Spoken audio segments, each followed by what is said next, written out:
Oh, now we continue on this cooking segment. As you already see, my okra is already simmering here.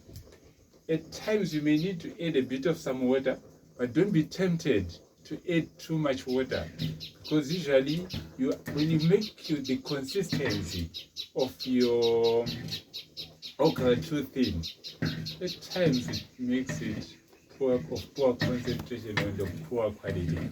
And it also gives you a problem of the boiling of the okra. It will as though want to spill out of the clay pot. As you can see, I've got the best cooking stick, the best spoon for cooking. There is nothing, the pot and the spoon, they are not adding any poisons to my food. Africa should know. I can at this stage add my salt. I like Atlantic sea salt, Cape herb and spice. I love that. Here I am. Here. Okay. I know how many people are going to be eating this okra, and I know an estimate of the salt each one is going to need. Okay. Usually, we would also add potassium phosphate sauce. Some people even add a bit of some oil, but I would not add oil because the seed of the other okra, the podium, even the baobab leaf, there's very good quality of oil in there. So now when you break the seeds on the blender, you actually make the oil to be diffused in the entire dish, which is actually very good. Now, as I said, for some people, they prefer to feel that crunchy taste. So you find that we may actually do the cutting of the other okra, or you may grate it.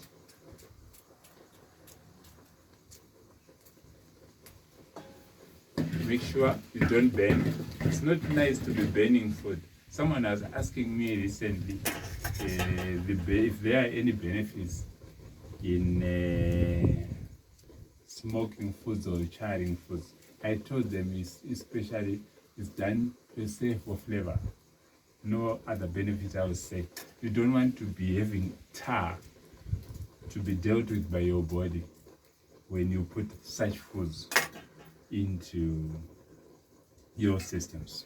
Okay, so I add, you see, the other okras which have been cut by the knife. I left a reserve. Some people don't want it like a smoothie. They want it with the crunchy aspect. Okay. See it gently. And for men to love okra, to be a complete dish for men, you ought to add some cayenne. And here I've got African cayenne for you. I will make sure that it doesn't actually go into my eyes. You find that you've got a very good flexibility when it comes to cooking okra, because you can add a lot of cayenne without it becoming too bitter. And it's actually beautiful therapeutically, and also for the function of the systems of men. So we continue with our dish, which we are going to have with the sadza, the royal paste of Africa, with the rapoko, that is the finger millet. At times we have a bulrush millet. At times we have a millimil from sorghum millet.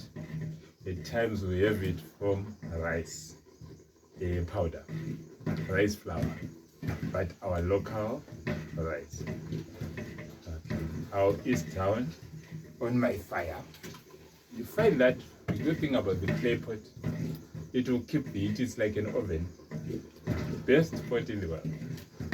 Like an oven.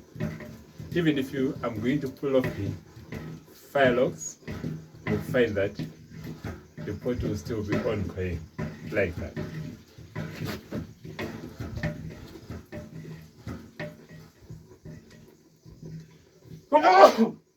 you can actually come a bit closer. Always use your elbow when you are actually sneezing. These are COVID times.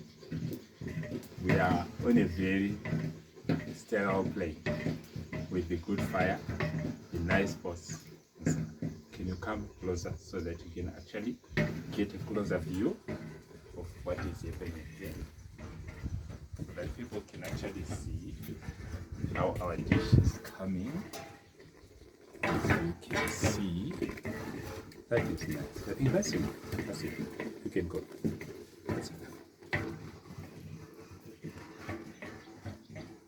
Now, this is a dish which is going to be having enough for the bones. I shall go on to that segment because bones become very important, which is going to be having enough for the bones, not for structural purposes only, but for the functionality of the bone in manufacturing blood components. That is very, very essential. When it comes to mothers, it becomes more important. As I talked about the regular cycle, whereby they've got to cleanse and they tend to lose some blood, and they will need more iron, and they shall need a lot of iron during the time they're actually molding babies. This is a special dish. I'm going to end here before I go on to the actual more academic subject in the final segment. Thank you so much.